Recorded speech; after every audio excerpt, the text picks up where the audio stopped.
Bulletin के आगाज में सबसे पहले आपको बताएं कि महंगाई की चक्की में पिसी आवाम पर मजीद बोझ डाल दिया गया। 2 माह के दौरान पेट्रोलियम मसनूआत की कीमत में 5 बार इजाफा किया गया। LPG की कीमतें भी बढ़ा दी गई हैं, जबकि विहाड़ी में रिक्शा यूनियन भी मैदान में आ चुकी। मुजाहिरीन ने पटरी पर लेटकर एहतजाज रिकॉर्ड करवाया है। पेट्रोलियम मसनूआत की कीमतों में इजाफे पर ट्रांसपोर्टर्स चकरा गए। ट्रांसपोर्टर्स ने किरायों में 20% इजाफे का मुतालबा कर दिया, जबकि मुल्तान में नून लीग के कारकुनान ने हुकूमत के खिलाफ आजाने देने का सिलसिला भी शुरू कर दिया है। लीगी कारकुनान चौक शहीदा पर हुकूमत से निजात के लिए आजाने भी देते रहे।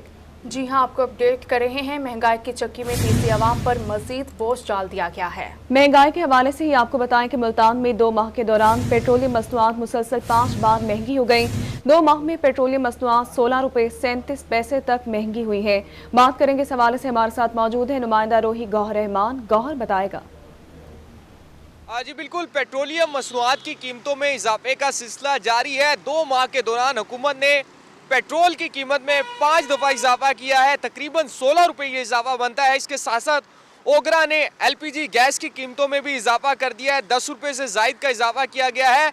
और इसके साथ ही ट्रांसपोर्टर्स की जानिब से भी अब मुतालबा सामने आ गया है कि जो ट्रांसपोर्टर्स की जानिब से मुतालबा किया जा रहा है कि किरायों में जो है 20% इजाफा किया जाए। इस वक्त जो है हमारे साथ सदर वैगन एसोसिएशन राना असगर साहब मौजूद हैं। राना साहब, क्या करने जा रहे हैं और क्या मुतालबात हैं किरायों में इजाफे के हवाले से, ज़रा बताइएगा।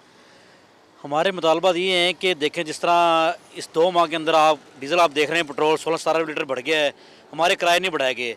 हमारा ये हुकूमत वक्त से मुतालबा है कि खुदा का खौफ करें, डीजल की कमी, पेट्रोल की फौरन कमी लेके आए। अगर नहीं कमी लेके आना चाहते तो हमारे 20% किराए बढ़ाए जाएँ। अगर ये किराए नहीं बढ़ाए तो हम मजबूरन हम स्ट्राइक पर जाने के लिए सामने आ जाएंगे।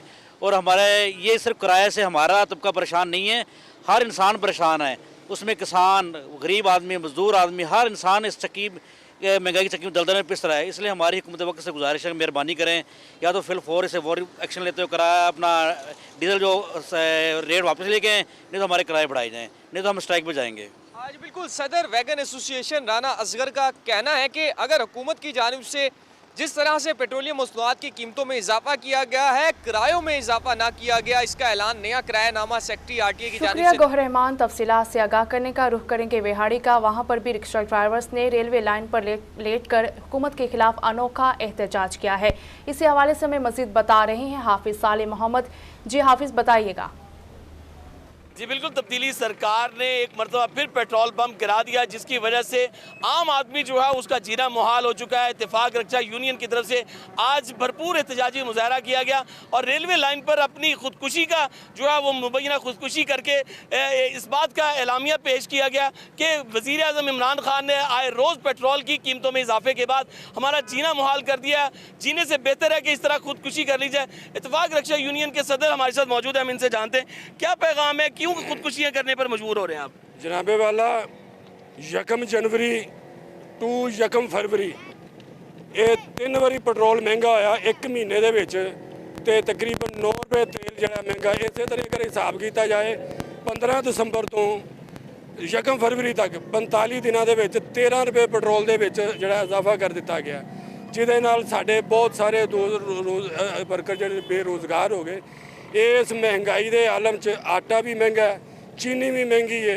इतने हर तीसरे दिन चीज़ों के रेट बढ़ रहे हैं। जोड़ा साडा रिक्शा ड्राइवर है वो कंपलसरी जिंदगी के आ गया, वो जिंदगी के मौत की कशमकश के इस तरह दाखिल हो गया कि उसका निकलना जड़ा वो मुश्किल हो गया। जी बिल्कुल, रिक्शा ड्राइवर हो या आम आदमी हो, इनकी तरफ से जो है वो जिंदगी कसम पुरसी की सी होगी। हम इस तब्दीली को मुस्तरद करते हैं। बहुत शुक्रिया हाफिज साले, आपने अपडेट किया। दूसरी जानिब आपको बताएंगे खानेवाल में LPG गैस की कीमत में ओगरा की जानिब से इजाफा कर दिया गया। मार्केट में LPG गैस की वाफिर फराहमी और कुव्वत खरीद कम होने के बायस डीलर भी परेशान दिखाई दिए। बात करेंगे इस हवाले से नदीम मुगल हमारे साथ मौजूद है। नदीम, बताएगा डीलर्स क्या कहते हैं। बिल्कुल, ओगरा की जानिब से LPG गैस में इजाफे का नोटिफिकेशन जारी किया गया, जिसमें सिलेंडर की कीमत जो 1863 रुपये रखी गई है घरेलू सार्फिन के लिए। लेकिन मार्केट में क्या सूरत हाल है, इस पर हम मज़ीद बात करेंगे। हमारे साथ यहाँ पर पहले ख़रीदार मौजूद है, इनसे जान लेते हैं कि मार्केट में रेट LPG गैस का क्या दिया जा रहा है। ये बताएँ कि ओगरा की जानिब से तो 1863 रुपये का घरेलू सार्फिन के लिए सिलेंडर किया गया, लेकिन अभी मार्केट में क्या रेट मौजूद है?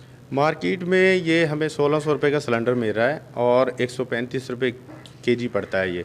और बआसानी दस्तयाब है मार्केट में। यहाँ पे रेट का अभी कोई इम्प्लीमेंट नहीं हुआ नए का, और ना ही होना चाहिए। जी बिल्कुल, नए रेट का इम्प्लीमेंट नहीं हुआ और ना ही होना चाहिए, लेकिन इस पर हम बात कर लेते हैं एलपीजी फरोख्त करने वाले दुकानदार से। ये बताइएगा कि ओगरा का रेट 1863 रुपये का है, 1600 रुपये में सिलेंडर आप दे रहे हैं, और मार्केट में क्या गैस वाफर मिकदार में दस्तयाब है? ओगरा का रेट इम्प्लीमेंट क्यों नहीं हो पा रहा है, क्या वजह से? इसलिए कि मार्केट में गैस बहुत ज़्यादा स्टॉक की हुई है, स्टॉक की, जिसकी वजह से सर्दी की बढ़ने की वजह से नहीं बढ़ी, जिसकी वजह से रेट ऊपर नहीं गए। जिन लोगों के पास गैस बहुत स्टॉक है वो गैस निकाल रहे हैं, इसकी वजह से गैस के रेट ऊपर नहीं गए। और वैसे भी मार्केट में कंपटीशन बहुत है, जो कि ओगरा की रेट लिस्ट अमल दरामद नहीं हो रहा। जी बताइएगा कि अगर मार्केट में गैस इतने बड़े पैमाने पर मौजूद है और स्टॉक किया हुआ है, तो ओगरा का रेट बढ़ाने का मकसद क्या है? ये समझ से बाहर है, क्योंकि मार्केट में स्टॉक बहुत ज़्यादा है ताकि रेट ऊपर जाएं, मगर रेट ऊपर नहीं जा रहे। जी बिल्कुल, ओगरा की जानिब से तो रेट बढ़ाए जा रहे हैं, लेकिन मार्केट में कंपटीशन ज़्यादा है। गैस डीलर ये कहते हैं कि स्टॉक बहुत ज़्यादा किया गया। बहुत शुक्रिया नदीम मुगल तफसीलात से आगाह करने का। उधर फोर्ट अब्बास में एलपीजी की कीमतों में 10 रुपये 37 पैसे फ़ी किलो का इजाफा कर दिया गया है। मजीद बात करेंगे नुमाइंदा नुमान सईद से। जी नुमान, बताइएगा। हाँ जी बिल्कुल, महंगाई से परेशान हाल आवाम पर जो है एक और बोझ डाल दिया गया। अगर महंगाई की बात करें तो महंगाई का सिलसिला जो है वो थमने का नाम ही नहीं ले रहा। पेट्रोलियम मसनूआत की कीमतों में इजाफे के बाद जो है एलपीजी गैस की कीमतों में भी इजाफा कर दिया गया। अगर घरेलू सिलेंडर की बात करें तो घरेलू सिलेंडर की कीमतें जो है 122 रुपये इजाफे के साथ जो है 1863 रुपये में फ़रोख्त हो रहा है। इसी वक्त जो हमारे साथ जो एक बुजुर्ग मौजूद है जो यहाँ पर सिलेंडर लेने आए हैं। जी बाबा जी, आप जो है काफ़ी परेशान नज़र आ रहे हैं, परेशानी की वजह क्या है? भाई तनख्वाह हमारी थोड़ी है, हम क्या कर सकते हैं। ये इतनी कदे 15 दिन के बाद बिजली बढ़ जाती है, कल 15 दिन के बाद गैस बढ़ जाती है, 15 दिन के बाद कोई और हमारा पेट्रोल बढ़ जाता है। हम किधर जाएं, हम क्या करें भाई? हम बहुत परेशान हैं, हम ज़हनी परेशान हो गए बड़े। तो अब मुतालबा क्या करते हुकूमत? मुतालबा ये है कि इमरान खान साहब को हाथ में जोड़ के बोलो कि मेहरबानी करें, हमारे पर महंगाई पे कंट्रोल करें। हम परेशान हैं, बहुत परेशान हैं। हाँ जी बिल्कुल, जो है यहाँ पर शहरी जो है वो काफ़ी नाला नजर आ रहा है। इनका यही कहना है कि इन्होंने हाथ जोड़ के इन्होंने मुतालबा किया। शहरी परेशान दिखाई देते हैं। बहुत शुक्रिया, आपने अपडेट किया। आगे बढ़े और आपको बताएं कि पंजाब भर के सरकारी स्कूलों में असातिज़ा की 77,818 असामियाँ खाली हैं। डीजी खान में 2064, बहावलनगर में 2671 और भक्कर में 12,014 असामियाँ खाली हैं। बात करेंगे इस हवाले से। जुनेद रियाज हमारे साथ मौजूद हैं। जुनेद, बताएगा असामियाँ क्यों खाली हैं? पंजाब भर के सरकारी स्कूलों में 77,818 असामियाँ जो हैं वो असातिज़ा की खाली हैं।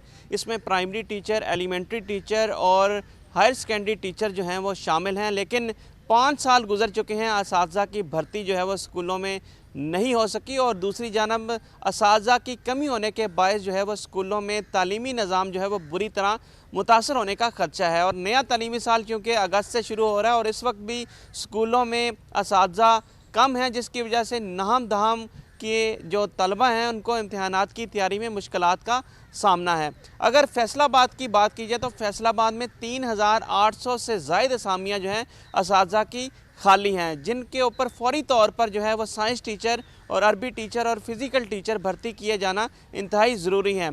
क्योंकि मज़कूरा असातिज़ा की किल्लत की वजह से जो है स्कूलों में पढ़ाई का निज़ाम जो है वो बुरी तरह मुतासर हो रहा है। और इस हवाले से पंजाब स्कॉलर्स यूनियन के जो सदर हैं अकरम सियाल, उन्होंने शदीद तशवीश का इज़हार किया और स्कूल एजुकेशन डिपार्टमेंट से ये मुतालबा किया कि फ़िलफ़ौर इन असामियों पर असातिज़ा की भर्ती की जाए। लेकिन जैसा कि सूबाई वज़ीर तालीम मुराद रास ने कहा था कि अब आइंदा आने वाले दिनों में असातिज़ा की भर्तियाँ जो है वो मुस्तकिल बुनियादों पर नहीं बल्कि जो आर्जी बुनियादों पर की जाएंगी और लोकल भर्तियाँ की जाएंगी ताकि हुकूमत के ऊपर पेंशन का बोझ जो है वो कम किया जा सके। इस पर भी शदीद तशवीश का इज़हार किया गया और असातिज़ा का कहना है कि इससे तालीमी निज़ाम बुरी तरह मुतासर होगा और असातिज़ा की भर्तियाँ मुस्तकिल बुनियादों पर ही की जानी चाहिए। और इस हवाले से स्कूल एजुकेशन डिपार्टमेंट का यह मौक़िफ़ है कि असातिज़ा की भर्तियों का मामला जो है स्कूल एजुकेशन के मुताबिक असातिज़ा की भर्तियाँ करने का मामला ज़ेर गौर है। बहुत शुक्रिया, आपने अपडेट किया। मुजफ्फरगढ़ रेलवे स्टेशन पर सहूलियात का फुकदान। तारीखी रेलवे स्टेशन पर मुसाफिरों के बैठने के लिए बेंचेज हैं और ना ही साफ पानी की सहूलत मौजूद है। क्रॉसिंग के लिए मुल्तान से लाए गए ओवरहेड ब्रिज की तनसीब का काम भी रोक दिया गया। बात करेंगे इस हवाले से आमिर डोगर से। आमिर, बताएगा काम क्यों रोक दिया गया है? जी बिल्कुल, मुजफ्फरगढ़ रेलवे स्टेशन पर इस वक्त हम मौजूद हैं। रेलवे स्टेशन पर सहूलियात का फुकदान होने की वजह से यहाँ पर मुसाफिरों को खासी मुश्किलात का सामना करना पड़ता है। तारीखी रेलवे स्टेशन है मुजफ्फरगढ़ का, जहाँ किसी दौर में 8 ट्रेनें जो वो गुजरा करती थी, मगर इस वक्त जो है वो सहूलियात का फुकदान होने की वजह से सिर्फ एक ट्रेन यहाँ से गुजर कर जाती है। शहरी हमारे साथ मौजूद हैं, ज़रा उनसे इस हवाले से जानते हैं। अच्छा, मुझे ये बताइएगा कि सफाई की कैसी सूरत हाल है, क्या क्या सहूलियात हैं जो यहाँ पर पहले हुआ करती थी जो अब नहीं है? अस्सलाम वालेकुम। सबसे पहले मैं बताना चाहूँगा कि 1887 में ये स्टेशन अंग्रेज़ों ने तामीर किया था। पहले यहाँ से 8 ट्रेनें जाया करती थी, लेकिन अब यहाँ से सिर्फ एक ही ट्रेन जाती है। मुसाफिर यहाँ पे आते हैं, यहाँ पे ना साफ़ सूरत हाल है, ना पीने का साफ़ पानी है, और यहाँ पे सफाई भी नहीं है, जैसा कि आपको यहाँ पीछे दिख रहा होगा। तो हमारी इंतज़ामिया से गुजारिश है कि मुसाफिरों के बंदोबस्त किया जाए सफाई वगैरह का उनके बैठने के लिए। और शहरियों की जानिब से यही कहा गया है कि रेलवे इंतज़ामिया को चाहिए कि इस मसले की जानिब तवज्जो दे। ओवरहेड ब्रिज ये जो आप दूसरों को बुनियादी सहूलियात फराहम करने वाला म्यूनसिपल कमेटी का दफ्तर खुद बुनियादी सहूलियात से भी महरूम हो चुका है। दफ्तर की बिल्डिंग खंडात में तब्दील हो गई। इसी हवाले से हमें अपडेट कर रहे हैं कासिम अली शेख। जी कासिम, बताइएगा। लोगों को बुनियादी सहूलत फराहम करने वाला दफ्तर म्यूनसिपल कमेटी जो है वो खंडात में तब्दील हो गया। इसकी जो बिल्डिंग अरसा दराज पहले बनाई गई थी, उसके बाद इसकी तामीर व तरक्की पर कोई तवज्जो नहीं देगी, जिसकी वजह से इस वक्त जो है म्यूनसिपल कमेटी का दफ्तर जो वो खंडात की शक्ल में बदलता जा रहा है। और किसी वक्त भी जो है ये दफ्तर की जो बिल्डिंग है ये ज़मीन बोस हो सकती है। यहाँ हमारे साथ एक वक्त मौजूद हैं साबिक कौंसलर, साबिक नाज़िम और अंजुमन ताजरन के ज़िले सदर शेख फजल आई साहब। हम उनसे बात करते हैं। आप बताइएगा जी, आपने भी यहाँ वक्त गुजारा, इसकी जो बिल्डिंग की खस्ता हाली है ये इंतहाई जो है वो किसी भी वक्त हादसे का रूनुमा हो सकती है, क्या कहते हैं आप इस पर? मैं इस सिलसिले में ये ज़िले इंतज़ामिया से और वज़ीर आला पंजाब से ये मैं अपील करूँगा कि ये ज़िले हेड क्वार्टर में वाक़ म्यूनसिपल कमेटी की इमारत है जो खंडरात में तब्दील हो चुकी है और इंतहाई कदीम ये बिल्डिंग है। और तरक्की की दावेदार हुकूमतों ने भी माजी में इस बल्दिया की तरफ कोई तवज्जो नहीं दी और यहाँ पर अमला के बैठने के लिए जो दफातर हैं, जो कमरे हैं, वो जो है उनमें किसी वक्त भी जो है कोई हादसात रूनुमा हो सकते हैं, बिल्डिंग किसी वक्त भी गिर सकती है। तो यहाँ पे मैं ज़िले इंतज़ामिया से और वज़ीर आला पंजाब से ये अपील करूँगा कि एक जदीद कम्प्लेक्स जो है वो म्यूनसिपल कमेटी ज़िला बहावलनगर में तामीर किया जाए, ताकि यहाँ पर जो दफातर उमूर हैं उनको सही खतूत पर सही तरीके से वो सरअंजाम दे सकें। जिस बल्दिया की इमारत का ये हाल होगा तो उससे अंदाज़ा लगाया जा सकता है कि उस शहर में तरक्याती कामों का जो है वो क्या हाल होगा। सफाई सुथराई के जो निज़ाम है शहर का वो इंतहाई ख़राब है और जो है शहर का जो हाल है हमारा वो इस बल्दिया की खस्ता हाल बिल्डिंग की तरह शहर की हालत भी इंतहाई बुरी है। तो यहाँ पर कोई माहौल नहीं है म्यूनसिपल कमेटी का कि जिसमें बैठकर अपनी खदमात जो है वो मुलाजमीन सर अंजाम दे सके। जी बिल्कुल, ये इंतज़ामिया फौरी तौर पर नोटिस ले। बहुत शुक्रिया कासिम अली तफसीलात से आगाह करने का। दूसरी जानिब मियांवाली चापड़ी के मकीन बेटे के पीने के साफ पानी की बूंद बूंद को तरस गई हैं। 11 साल कबल लगाया गया फिल्ट्रेशन प्लांट ताहाल फाल ना हुआ। अपडेट करेंगे इस हवाले से अख्तर मजाज। अख्तर, बताएगा प्लांट को फाल क्यों नहीं किया गया? जी बिल्कुल, मियांवाली नवाई इलाका चापड़ी में 72 लाख रुपए की लागत से 11 साल कबल फिल्ट्रेशन प्लांट लगाया गया, लेकिन 11 साल गुजर गए, यहाँ से एक कतरा पानी जो है किसी शहरी को नसीब नहीं हुआ। इसकी क्या वजह है? यहाँ के मकीन हमारे साथ मौजूद हैं, इनसे इस सवाल से बात करते हैं। बताइएगा जी, 11 साल गुजर गए हैं, आपने इंतज़ामिया से रब्ता नहीं किया, इसे फाल नहीं किया गया, क्या कहेंगे इस सवाल से? जी बिल्कुल, हमने बार बार इंतज़ामिया के साथ रब्ता किया है कि इस वाटर फिल्टर प्लांट को जो है मुकम्मल किया जाए और अहले इलाका के लिए इसको खोल दिया जाए।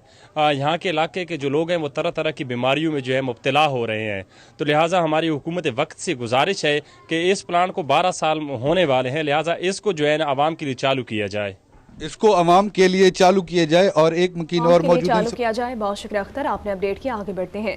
लियाकतपुर में मौजा मोहम्मद डाहा की रोड अरसा 20 साल से टूट फूट का शिकार हो चुकी। नाकारा रोड पर बड़े बड़े गड्ढे पड़ चुके हैं। मजीद अपडेट कर रहे हैं महमूद हसन। जी महमूद। देखें, मोहम्मद डाहा जो रोड है इंतहाई खस्ता हाल हो चुका है। आमदो रफ्त में यहाँ पे शहरियों को शदीद परेशानी का सामना करना पड़ता है। बड़े बड़े इस रोड में गड्ढे पड़ चुके हैं। जो मिनटों का सफ़र है वो घंटों में तय किया जाता है। कुछ शहरी हमारे साथ यहाँ पे मौजूद हैं, हम इनसे जानते हैं कि ये बताइएगा कब से रोड टूट फूट का शिकार है, इसके अलावा क्या आप लोगों का इंतज़ामिया से मुतालबा है? भाईजान तकरीबन अरसा 20 साल तो सारी जी है ना रोड टूटी थी। 20 साल तो जितने भी सियासी नुमाइंदे हमने हर इलैक्शन के उत्ते साकू झांसा दे थे सारे को वोट गिनते चले वे। ये रोड जी इतों मेन रोड है अल्लाहबाद को राड़ से जी यूनियन कौंसल मोहम्मद तक वेंदी पी है। ये रोड इतों इंदा लिंक थी देवे KLP रोड तरंडा मोहम्मद पना तक 20 साल तो टूटी पी। ऐसा कोई इतनी परेशानी का सामना है कि अल्लाह माफ़ करे कि अगर कोई दौरान जचगी का मामला हो, अगर सब फैमिली को घेनते हम तो दौरान सफ़र जचगी थी वेंदी है, डेथ थी वेंदी। अस अपने मरीज़ को जिले चाहते हम सरकारी हस्पतालें तक पुजूँ, हस्पतालें को पुजन को पहले डेथ थी वेंदी है। इतना दे पानी कट देन, इतना दे रोडा टुटिया पैन, इतना दे सियासी जो नुमाइंदे सिर्फ उन्होंने साकू सिर्फ वोटें की हद तक रखा है। साड़ी अपील है वज़ीर आला पंजाब को अपील है कि मेहरबानी फरमा के खसूसी तौर पर UC मोहम्मद डाह वास्ते कोई फंड जारी किया वजे, हिंदी रोड के मुतालिक सोचा वजे क्योंकि सब शदीद मुश्किलात का सामना करना पड़ा। जी बिल्कुल, शहरी की तरफ से यही बताया जा रहा है कि इन्हें शदीद हादसात मामूल बन गए हैं। बहुत शुक्रिया तफसीलात से आगाह करने का। मोहल्ला आगापुरा मसाइल का गढ़ बन गया। फिल्थ डिपो, घरों में सीवरेज का पानी, खुली सीवरेज पाइपलाइंस ने इलाका मकीनों से जीने की बुनियादी ज़रूरियात छीन ली हैं। अपडेट करेंगे इस हवाले से इब्राहिम खान। इब्राहिम बताएगा।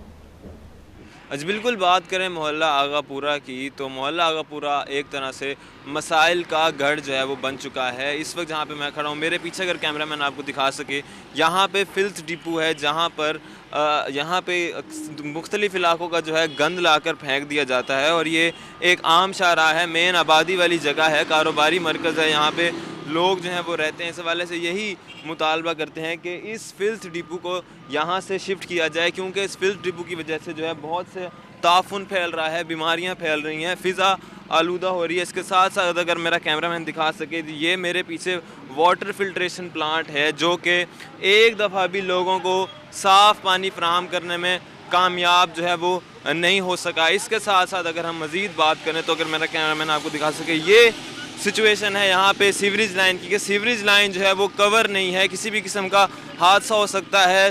कूड़े का फिल्थ डिपो यहाँ पर है, सीवरेज लाइन यहाँ पर है, जिसकी वजह से शदीद ताफुन जो है वो फैला हुआ है और इलाका मकीन जो है बहुत ही ज़्यादा परेशान है। हमारे साथ मौजूद भी हैं, इनसे बात करते हैं। क्या कहना चाहेंगे सारी सूरत हाल के बारे में? ये इलाका मकीन जो है इस माहौल से बहुत आवाज़ार और बहुत परेशान है कि हमारे यहाँ एक गंद का ही डिपो है, यहाँ रोड पे गंद डाल दिया जाता है और कोई उसको उठाने वाला नहीं है। ये अपनी मर्ज़ी से उसको कचरे को उठाते हैं। यहाँ आलूदगी फैली हुई है, बीमारियाँ फैलती हैं आलूदगी से। दूसरा मौक़िफ़ ये है कि ये हमारे यहाँ नाला बना हुआ है, इसमें कचरा सालों का फंसा हुआ है और इसकी स्लिपें टूटी हुई हैं। इससे बच्चों के हादसात हो जाते हैं, कई दफ़ा बच्चे भी गिरते हैं यहाँ पे, तो हम मौके पे होते हैं तो निकाल लेते हैं, नहीं तो कोई बड़ा मसला भी पेश आ सकता है। बीमारियां फैलने लगी हैं। बहुत शुक्रिया इब्राहिम, आपने अपडेट किया। डीजे खान में PHA की जानिब से शहर में इश्तिहारी मुहिम के लिए अब LCDs लगाई जाएंगी, जिससे न सिर्फ PHA को रेवेन्यू मिलेगा बल्कि शहर की खूबसूरती में भी इजाफा होगा। मज़ीद बात करने के मोहसिन उल मुल्क से। जी मोहसिन, आगाह कीजिएगा।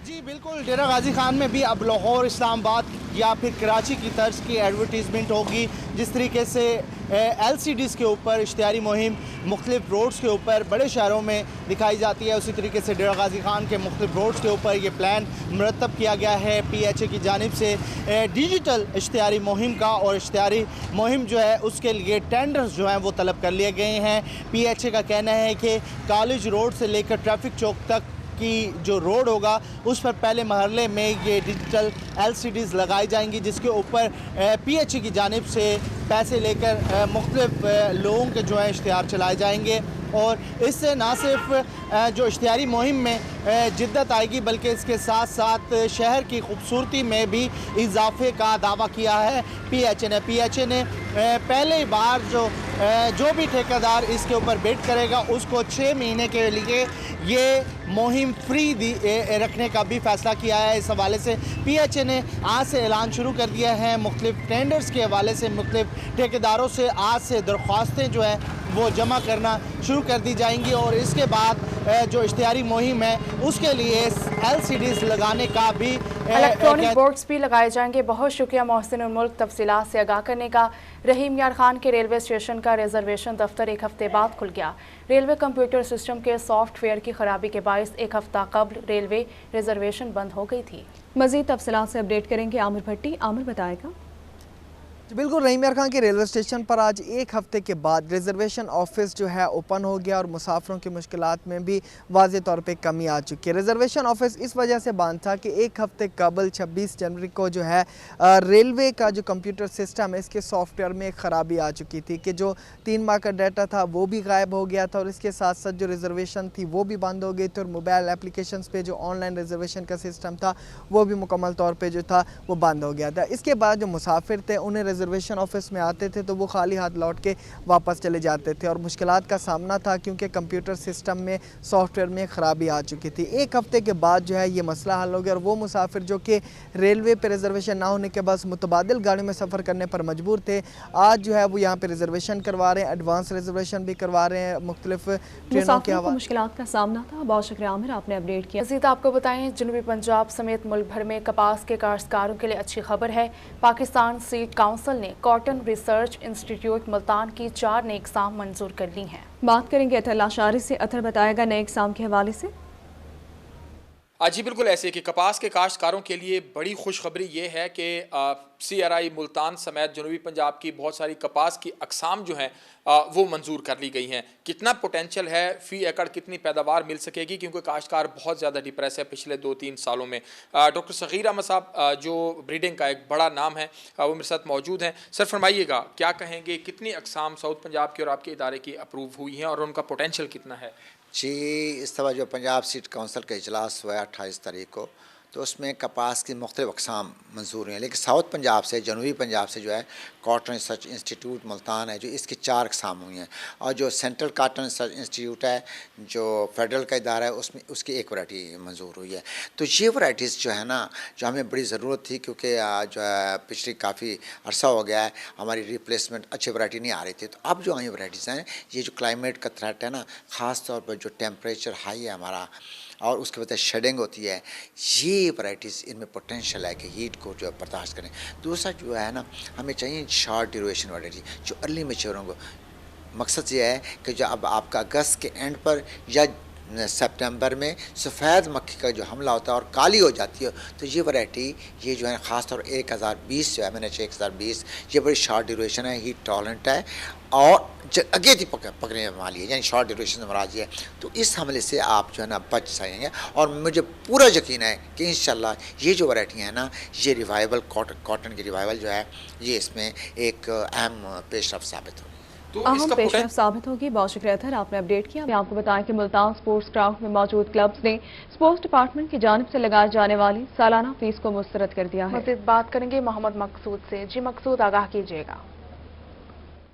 जी बिल्कुल, स्पोर्ट्स डिपार्टमेंट मुल्तान की जानिब से क्लब्स पर जो है फीसें आयद कर दी गई हैं और बताया जा रहा है कि 15,000 रुपये सालाना फीस जो है वो आयद की गई है, जबकि बिजली इस्तेमाल करने की सूरत में भी उनको सब मीटर लगाकर उसके जो बिल है वो अदा करना होगा। इस हवाले से जो मुल्तान के मकामी खिलाड़ी हैं उन्होंने इस फैसले को मुस्तरद किया और उनका कहना है कि जो फीसें लगाई गई हैं इसको हम मुस्तरद करते हैं। मजीद हमारे साथ खिलाड़ी मौजूद हैं, उनसे जानते हैं। बताइएगा, स्पोर्ट्स डिपार्टमेंट की जानिब से जो है वो फीसें आयद की गई हैं, पिच के हवाले से भी फीसें आयद की गई हैं, अगर आप रूलर इस्तेमाल करेंगे उसके हवाले से भी फीसें आयद कर दी गई हैं, क्या कहेंगे इस हवाले से, क्या ये सही है?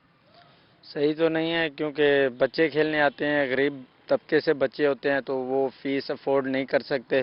तो इमरान खान साहब से ये गुजारिश है कि इसमें कमी की जाए पैसों में भी, और ये रूलर भी चलता है तो इसमें भी हम कम ही यूज़ करते हैं, इतना नहीं यूज़ करते, विकेट के टाइम यूज़ करते हैं, बहुत कम यूज़ करते हैं। आप क्या मुतालबा करेंगे? मोहम्मद मकसूद तफसीलात से आगाह करने का। बहावलपुर में कश्मीरियों से इज़हार यकजहती के लिए कश्मीर रैली का इनेकाद किया गया। अपडेट करेंगे ब्यूरो चीफ तैयब सैफ। तैयब बताएगा। आज बढ़ के रहेगा हिंदुस्तान, कश्मीर बनेगा पाकिस्तान। हुकूमत पंजाब की हिदायत के ऊपर तमाम जो सरकारी महकमे हैं, तमाम जो सरकारी इदारे हैं, वो 5 रोज़ा तकरीबात का आगाज़ कर चुके हैं बहावलपुर के अंदर और कश्मीर के हवाले से जो डिफरेंट एक्टिविटीज़ हैं उनकी वो चल रही हैं। अगर आज हम कायदे-ए-आज़म मेडिकल कॉलेज की बात करते हैं तो यहाँ पर एक रैली निकाली गई है प्रिंसिपल ऑफिस से। तमाम जो सरकारी मुलाजमीन हैं, तमाम डॉक्टर, नर्सेज, पैरामेडिकल स्टाफ आज कश्मीरियों के साथ इज़हार यकजहती करने के लिए BVH के मेन गेट के ऊपर मौजूद है। इस हवाले से प्रिंसिपल साहब से बात करते हैं। सर, क्या कहेंगे आप आज के दिन के हवाले से, कश्मीरियों के हवाले से?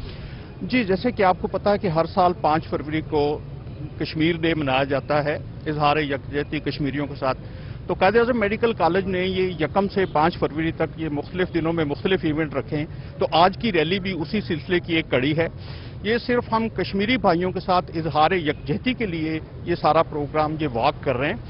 हम बताना चाहते हैं कश्मीरियों को कि पाकिस्तान का बच्चा बच्चा कश्मीरियों के साथ है, और जो यूनाइटेड नेशन है उसको भी ये बावर कराना चाहते हैं कि वो अपनी करारदाद की उस रोशनी में उनका जो हक खुद इरादियत है कश्मीरियों को वो मिलना चाहे। और आलमी जो इंसाफ के इदारे हैं, आलमी इदारे हैं, उनकी भी हम आंखें खोलना चाहते हैं कि कश्मीर में, मकबूजा कश्मीर में जो कश्मीरियों पर जुल्म हो रहा है उस पर कोई आवाज़ नहीं उठाई जा रही। तो कश्मीर, इंडिया को भी ये बताना चाहते हैं कि कश्मीर पाकिस्तान का है और वो पाकिस्तान का रहेगा।